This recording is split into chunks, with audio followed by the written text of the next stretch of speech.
Y bien, queridos amigos, hermanos y oyentes de este canal, como anunciara oportunamente en el día de ayer, comenzaré con este libro que presenté, llamados, elegidos y ungidos, 3 niveles para tu conquista, de Jorge Obando, el pastor de la iglesia en Luján. Bien, el capítulo 1, la primera de las partes en que se divide este libro es los llamados. Muchos son llamados, pero lamentablemente son pocos los escogidos. Mateo 22:14. ¿Qué significa que muchos son los llamados? Que muchos son llamados significa que Dios tiene en cuenta un gran número de personas para su servicio. Lamentablemente, la mayoría de los que escuchan el llamado de Dios no responden positivamente. Además, algunos líderes se refieren a ellos como personas que no pueden hacer mucho para Dios. Muchos líderes enseñan a sus congregaciones cómo tener una vida mejor. Gran parte de la predicación es acerca de nosotros mismos, nuestras vidas, nuestros matrimonios, nuestros hogares, nuestras finanzas y otros temas secundarios. Este tipo de predicación genera grandes egocentrismos, pero no personas que quieran servir a Dios abnegadamente. Los pastores y demás obreros deben perfeccionar a los santos para la obra del ministerio. Incluso el evangelista que se aboca normalmente a la cosecha de almas tiene también un trabajo principal de perfeccionar a los santos para la obra del ministerio. Y él mismo constituyó a unos apóstoles y a algunos profetas y a algunos evangelistas, a otros pastores y maestros, a fin de perfeccionar a los santos para la obra del ministerio, para la edificación del cuerpo de Cristo. Efesios 4, 11 y 12. Kate Green dice que no es necesario que escuches un llamado. Ya estás llamado. ¿Qué estamos llamados a hacer? ¿Estamos todos llamados a ser pastores, evangelistas, apóstoles, profetas o maestros? No. La respuesta es simple. Estamos llamados a dar futuro. Ustedes no me han elegido, sino que yo los elegí a ustedes, para que vayan y lleven fruto, y su fruto permanezca, para que todo lo que pidan al Padre en mi nombre, Él se los dé. Juan 15, 16. Todos los cristianos han sido salvos por un increíble acto de amor, perdón y gracia de Dios. Pero pocos son los que están dispuestos a renunciar todo para salvar a otros. Es tan triste ver a los cristianos desperdiciar sus vidas lejos de Dios sin hacer nada para el Señor. El llamado de Dios te despierta, te ubica, te hace dar cuenta de la existencia de Dios y su santo propósito de amar y rescatar a la humanidad perdida. También te sensibiliza y abre al mundo espiritual, donde por la fe se accede a todas las bendiciones de Dios para nuestra vida. Los llamados son personas a las cuales Dios quiere usar. Si responden afirmativamente a ese llamamiento, entran en una carrera espiritual que se destaca porque han tomado conciencia de Dios y del propósito redentor de Cristo.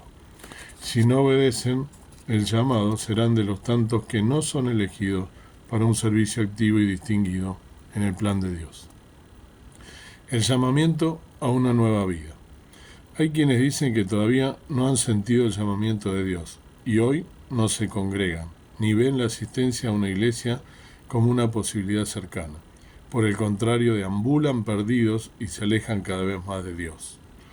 Mientras que los que han recibido un llamamiento pueden decir que ya tienen una experiencia personal, han tenido un encuentro con Dios, un encuentro con Cristo, y a partir de ahí las cosas han cambiado definitivamente. Debes saber que Dios nos llama todo el tiempo, y su llamamiento es personal. Al comienzo parece que solo despierta nuestra atención, pero lo hace también con nuestra conciencia espiritual. ¿Reconoces su voz? ¿Estás escuchando que te llama? ¿Qué responderás? Entiendo que este primer llamamiento es el arrepentimiento, donde despertamos a la vida espiritual, lo que la Biblia llama un nuevo nacimiento. A partir de ese momento se nos caen como escamas de los ojos espirituales para comenzar a ver las grandezas de Dios. Hechos 9, 18. Antes estábamos muertos espiritualmente, pero ahora vivimos para Dios. Esta instancia del llamamiento se caracteriza por el gozo, la paz, el amor y mucho entusiasmo por la novedad de vida que tenemos en Jesucristo. También esta etapa se caracteriza por el deseo de hacer muchas cosas, y si nos advierten a tiempo, podemos convertirnos en meros activistas. La advertencia es a que no pensemos que las cosas se tienen que hacer solamente porque las sabemos hacer, y para eso tenemos los dones, porque podemos creer que la vida cristiana se trata de hacer y no de ser. El hacer tiene que ver con los dones, talentos, pero el ser con el carácter y el fruto del Espíritu. Recuerdo a un joven muy impulsivo que, porque tenía el don de la palabra, quería predicar desde el púlpito. El pastor no lo dejaba predicar porque era muy nuevo. Él tampoco había dejado muchas costumbres bien visibles de la vieja vida. Se ofendió, se fue de la iglesia y al tiempo volvió arrepentido. Confesó que se había dado cuenta de su error y de su inmadurez. En el crecimiento espiritual no podemos saltear etapas, puesto que detrás de cada una de esas etapas está Dios. Mis ojos pondré en los fieles de la tierra para que estén conmigo. El que ande en el camino de la perfección, éste me servirá. Salmos 101:6. El llamamiento al ministerio. Aquí Dios llama para entrar en una nueva dimensión, para una consagración mayor y para que sigas ascendiendo en la estatura espiritual. En este llamamiento Dios te aparta para la obra del ministerio. Tal vez haga de ti un líder, misionero, evangelista o pastor. O simplemente te comisione para llevar a cabo una misión. En Éxodo 3, del 1 al 11, se nos detalla este tipo de llamamiento para Moisés. Apacentando Moisés las ovejas de Yetro, su suegro, sacerdote de Madián, llevó las ovejas a través del desierto y llegó hasta Horeb, monte de Dios. Y se le apareció el ángel de Jehová en una llama de fuego en medio de una zarza. Y él miró y vio que la zarza ardía en fuego, y la zarza no se consumía. Entonces Moisés dijo: iré yo ahora y veré esta grande visión. ¿Por qué causa la zarza no se quema? Viendo Jehová que él iba a ver, lo llamó Dios de en medio de la zarza y dijo: Moisés, Moisés. Y él respondió: heme aquí. Y dijo: no te acerques, quita tu calzado de tus pies, porque el lugar en que tú estás, tierra santa es. Y dijo: yo soy el Dios de tu padre, Dios de Abraham, Dios de Isaac, Dios de Jacob. Entonces Moisés cubrió su rostro porque tuvo miedo de mirar a Dios. Dijo luego Jehová: bien he visto la aflicción de mi pueblo que está en Egipto, y he oído su clamor a causa de sus exactores. Pues he conocido sus angustias y he descendido para librarlos de mano de los egipcios, y sacarlos de aquella tierra a una tierra buena y ancha, a tierra que fluye leche y miel, a los lugares del cananeo, del eteo, del amorreo, del fereceo, del heveo y del jebuseo. El clamor, pues, de los hijos de Israel ha venido delante de mí, y también he visto la opresión con que los egipcios los oprimen. Ven, por tanto, ahora, y te enviaré a Faraón para que saques de Egipto a mi pueblo, los hijos de Israel. Entonces Moisés respondió a Dios: ¿quién soy yo para que vaya a Faraón y saque de Egipto a los hijos de Israel? ¿Qué aprendemos nosotros de este pasaje?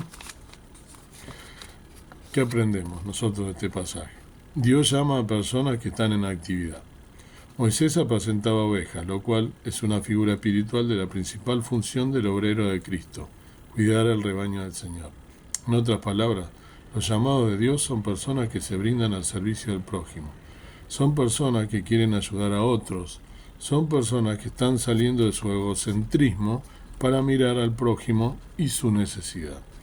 Hay personas que no están escuchando a Dios en ese sentido, porque dan lugar a su egocentrismo y se ensimisman en su autoconmiseración. Hay personas que están todo el tiempo tratando de atraer la atención sobre sí mismas. La Biblia nos enseña que la atención principal la debe tener siempre Dios. Cuando alguien le da el primer lugar a Dios en su vida, Dios también lo pone en primer lugar. Amarás a Dios por sobre todas las cosas y a tu prójimo como a ti mismo. Mateo 22, 37 al 39. Lo general es que la gente se ame a sí misma y quiera ser el centro de todo, pero los llamados de Dios reconocen a Dios y quieren hacer su voluntad. Piensan en todo tiempo cómo agradarlo y colaborar para el progreso del Evangelio. Dios llama a todos por igual, pero no escoge a los ociosos, haraganes o perezosos para su obra, ni tampoco a los que hacen las cosas para ser reconocidos o buscan sobresalir a cualquier precio, sino que disfrutan haciendo lo que hacen. Él llama a las personas que realmente están haciendo lo que tienen que hacer y se destacan. Nunca se da como el caso que voy a contar. Una mujer se encuentra con otra y le dice: mi hijo no consigue trabajo, lo echaron de varios empleos, no tiene nada. Además duerme todos los días hasta las 3 o 4 de la tarde. Es realmente un vago. Ah, pero estoy contenta porque ahora decidió ir al seminario para ser pastor. ¿Te imaginas a alguien así sirviendo a Dios? A este joven le hace falta el llamamiento a una nueva vida. Dios quiere que seamos personas activas, útiles, de bendición, de beneficio. Tal vez piensas, pero ¿con qué fuerzas? Te aseguro que si te pones en sus manos, Él te dará el poder. Él añadirá a tu vida todo lo que te haga falta. Necesitas confiar en Dios y fiarte de Él con todo tu corazón para recién ver lo que Él puede hacer. Encomienda a Jehová tu camino y confía en Él y Él hará. Salmo 37:5. Dios siempre hace lo que nosotros no podemos. Creer en esa posibilidad es vivir por la fe. Dios llama a personas que se interesen por las personas. Moisés estaba apacentando ovejas. Las ovejas representan al pueblo de Dios, su iglesia. Jesús dice: mis ovejas oyen mi voz. También reconocemos que dentro del redil de Dios puede haber ovejas, cabritos y hasta lobos disfrazados de oveja. El cabrito es el rebelde, que quiere hacer lo suyo y satisfacer su propio ego. Es el que tiene un proyecto propio y hace lo que se le antoja y no se rinde a la voluntad de Dios. La oveja es mansa, humilde y obedece a su pastor. Acá hay un asunto muy importante. Cuando Dios llama, Él llama para que te involucres con gente. Él llama para que puedas ser de bendición y te prodigues en beneficio de los que te rodean. El maligno, el diablo, ha hecho que el mundo se ensimisme en su individualismo y se adore a sí mismo y sea cada vez más ermitaño y ajeno al plan de Dios. Todos buscan lo suyo propio, no lo que es de Cristo. Filipenses 2:21. En el capítulo 5 de Hebreos se nos dice que el sacerdote es tomado de entre la gente y para la gente. Recuerdo que una vez, en mi inexperiencia, supe nombrar a un líder simplemente porque hablaba muy bien. Rápidamente me di cuenta de mi error. Él no se relacionaba con nadie, solamente quería predicar y enseñar. Cuando llegaba a la iglesia no saludaba a nadie a menos que se acercaran a él. Siempre estaba solo como esperando que lo buscaran. En otras palabras, él no estaba integrado a la iglesia. Solo estaba integrado a una actividad, la de predicar o enseñar. Es muy importante que entiendas que si quieres servir a Dios con tus dones, no te alcanza. A tus dones tienes que sumarle amor, carácter y el deseo de ser de bendición para otros. Lamentablemente hoy hay mucho, como yo, eligen a la gente por sus dones, sus capacidades, pero no por su carácter. Como dice el viejo refrán, te contratan por tu capacidad, pero te echan por tu carácter. Quien ha sido llamado por Dios es de bendición para su comunidad, guía y ejemplo para muchos. Oro para que al leer este libro decidas ponerte al servicio de Dios para bendecir a tu familia, iglesia y generación. Hay muchos a tu alrededor esperando que respondas afirmativamente al llamado de Dios. Dios llama nuestra atención. Es como si hoy yo hiciera un ruido muy fuerte y eso te asusta. Conseguí llamar tu atención. Lo mismo sucede con el llamamiento de Dios. Nos despierta, nos hace estar atentos a algo que está sucediendo dentro de nosotros y todavía no lo entendemos muy bien. Es como una puerta que se abre de par en par delante de nosotros y nos invita a entrar. ¿Cómo te das cuenta? Simplemente porque comienzas a tomar con seriedad las cosas de Dios, o deseas ir más a la iglesia o leer la Biblia. Entonces se puede decir que Dios te está llamando, está atrayendo tu atención. Cuando Él empezó conmigo, se puede decir que pasó todo eso y mucho más. Fue algo que marcó mi vida para siempre. Y lo que parecía al principio una mera experiencia emocional, hoy lleva más de 35 años. Marcó mi vida para siempre y doy gloria a Dios que haya sucedido. Lamento que no fue antes. Nunca me imaginé la bendición que tenía preparada para mí, además del gozo, la paz, formar una familia bendecida, mi esposa y 3 hijos maravillosos. Por eso me escucharás muy seguido decir que Dios nos mima. Observa lo que dice Éxodo 3, 2 y 3. Y se le apareció el ángel de Jehová en una llama de fuego en medio de una zarza. Y él miró y vio que la zarza ardía en fuego y la zarza no se consumía. Entonces Moisés dijo, iré yo ahora y veré esta grande visión, por qué causa la zarza no se quema. Moisés vivió un hecho inédito y extraordinario que marcó su vida para siempre. De hecho, creo que para poder tener un ministerio de poder es necesario que experimentemos algo parecido. Me refiero a lo sobrenatural, a lo milagroso, a lo que indudablemente sabemos que proviene de Dios. Cuando se vive algo así, no es que vamos a hacer de cuenta que no hemos recibido el llamado de Dios. Directamente no lo podemos evitar. Diremos al igual que el profeta Jeremías, traté de sufrirlo, pero no pude. Jeremías 29. Hace un tiempo recibí un equipo de Estados Unidos y entre ellos vino un empresario que se desahogó conmigo. Me dijo, hace 27 años Dios me llamó, yo estaba al frente de una empresa. Aún hoy sigo estando al frente de la misma empresa, pero tuve miedo de obedecer el llamado. Hoy siento una gran carga de culpa. Él lloraba con gran angustia porque había tomado la decisión equivocada. Había ido tras del dinero. Decía, por esa mala decisión sufrí muchas consecuencias. Me divorcié, perdí la compañía de mis hijos y seguramente muchas cosas más. Cuando lo escuchaba no podía menos que acordarme cuando Dios me llamó y agradecerle por haberle obedecido. Recuerdo muy bien ese día. Yo estaba en una esquina, para un lado estaba la iglesia y para el otro lado estaba la cita con el pecado y la misma vida que tenía en ese entonces. Ese tiempo me pareció una eternidad. Entre consagrarme a Dios o dejarlo para mañana. Te puedo asegurar que yo también tuve miedo. A mi mente venían imágenes, que si yo iba a la iglesia me iba a convertir en una persona aburrida, triste y muy sufrida. No obstante, aún así, ese día le dije a Dios, si yo debo sufrir como estoy sufriendo ahora por tomar una decisión de seguirte y comprometerme con tu causa y con tu iglesia, bendiciendo a quienes pueda, cuenta conmigo, estoy dispuesto a sufrir porque te amo. Esa fue exactamente la misma decisión que tomó Jesús. Él no quería ir a la cruz, sin embargo dijo, Señor, pasa de mí esta copa, pero que no se haga mi voluntad, sino la tuya. Jesús se negó a sí mismo, dio lugar a la voluntad de Dios y fue rumbo al Calvario a sufrir la muerte y muerte de cruz.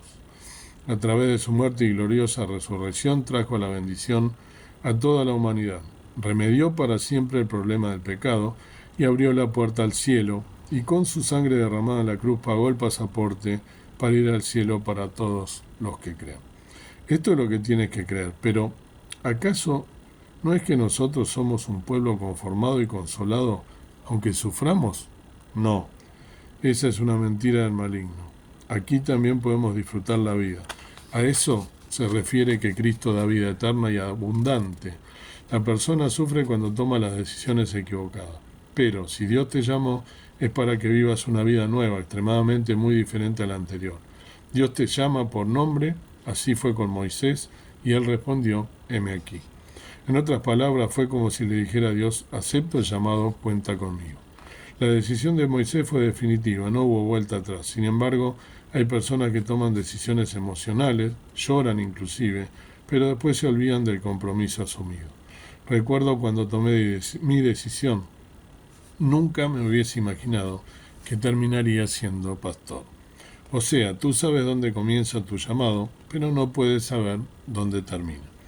Pero siempre el proceso es de gloria en gloria y de victoria en victoria. La Biblia lo promete, yo lo creo y lo declaro, y Dios lo hace posible. Siempre es así cuando pones a Dios en primer lugar, cambia todo para bien. Es el orden correcto para una vida bien sucedida. Cuando el rey de Francia, Luis XI, le declaró su amor a Margarita, le regaló un anillo que tenía una inscripción que decía, primero Dios, segundo Francia y tercero Margarita. No quiero decir que debes poner en tercer lugar a tu esposa, pero sí debes poner a Dios en primer lugar. Cuando Dios no está en primer lugar, hay idolatría con alguien o con alguna cosa. Llámese dinero, status quo, profesión, hijos, empleo o lo que sea. Y la pregunta obligada es, ¿qué lugar ocupa Dios en tu vida? Dios es espíritu y los que lo adoran deben hacerlo en espíritu y en verdad. Los occidentales heredamos una cultura greco-romana. La cultura proviene de la antigua Roma. Es el imperio que dominaba el mundo en los tiempos de Jesús con sus leyes, emperadores y poderío militar. Pero los romanos estaban altamente influenciados por los griegos. Los griegos eran famosos por la filosofía y las olimpiadas. De ahí viene la famosa frase mens sana in corpore sano. El status quo de un romano rico era tener un ayo griego, es decir, un tutor. Ese ayo sería hoy como tener un profesor de inglés en tu propia casa. A eso se refiere Pablo cuando dice, porque aunque tengáis 10.000 ayos en Cristo, no tendréis muchos padres, pues en Cristo Jesús yo os engendré por medio del Evangelio. 1 Corintios 4:15. Quien tenía un ayo griego era una persona distinguida socialmente y con un gran poder adquisitivo. Ese tipo de cultura hizo del hombre un compuesto solamente de cuerpo y mente, cuando el concepto hebreo es cuerpo, mente y espíritu. Pablo le dice a los tesalonicenses que tu espíritu, alma y cuerpo sean santificados. 1 Tesalonicenses 5:23.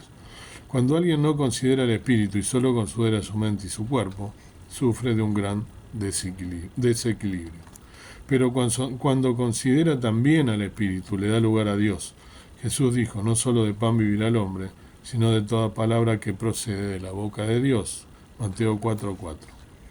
Entonces tiene que entender que si alimentas tu vida con la palabra de Dios, vas a poder vivir una vida saludable, poderosa y fuerte, sin tropiezos. Dios se revela a sí mismo a los llamados. Viendo Jehová que él iba a ver, lo llamó Dios del medio de la zarza y dijo, Moisés, Moisés, y él respondió, heme aquí. Éxodo 3:4. Dios se da a conocer a Moisés por medio de la zarza. Así se mostró de una manera sobrenatural y así debe ser siempre. Si tú no conoces a Dios de manera sobrenatural, tenderás a creer que Dios está solamente para las cosas naturales y terminarás no creyendo en milagros, ni en portentos, ni en señales, ni en prodigios, ni en maravillas. Entonces no lo podrás representar ni servir correctamente. Mientras que el pueblo que conoce a su Dios se esforzará y actuará. ¿Te das cuenta de la diferencia? Hay personas que pueden asistir a una iglesia, pero todavía no conocen a Dios. Lo conocen de oídas, es decir, de lo que se habla sobre Él, pero no han tenido un encuentro con Dios que se los marque para siempre. ¿Qué te quiero decir con esto? Si hoy aceptas el llamamiento de Dios, tienes que ser una persona que conozca a Dios y que puedas dar fe de quién es en tu vida, de lo que hizo en su pueblo y con su pueblo y a través de su pueblo, y lo que puede hacer todavía contigo. En base a esto que estás leyendo podrás ver a muchas personas que se refieren a un Dios poderoso, pero viven en constante debilidad y desánimo. También hay personas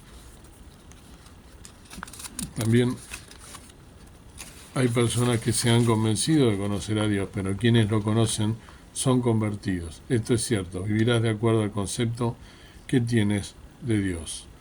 Oro para que hoy puedas entregar tu vida a Cristo y empezar a andar en una nueva dimensión de vida, la de milagros y señales que te sigan. Se cuenta que 2 personas leyeron en público una porción de la Biblia.